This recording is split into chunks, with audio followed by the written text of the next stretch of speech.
Now, as I've mentioned in some previous videos, I'm a lawyer, and although I didn't practice law for a very long time, I've dealt with lawyers my whole life. I've acted as my own lawyer in all my dealings.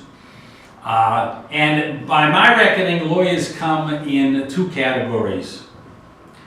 The good ones and the bad ones. The bad ones are the insecure ones. They're the ones that are preoccupied with justifying their position. So they search for problems.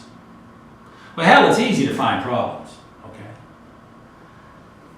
The issue is, okay, find a problem, but find a way to solve the problem. Don't just raise the problem, right? But these lawyers are insecure, they're trying to justify themselves, and they're not interested in the transaction at all.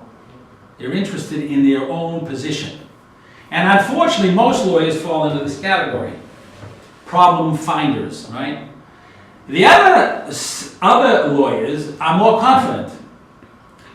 They're happy to say there are no problems.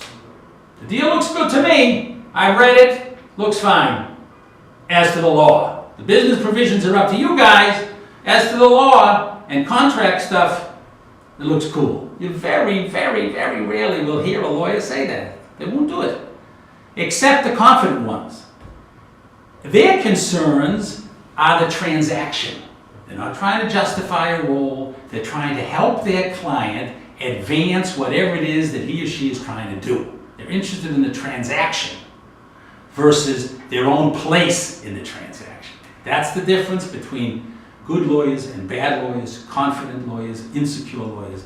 That's the difference. The good ones who want to push things forward, want the deal to move, consider themselves to have done a lousy job if the deal is stalled because of some terms. No, their job is to move it forward correctly, but move it forward.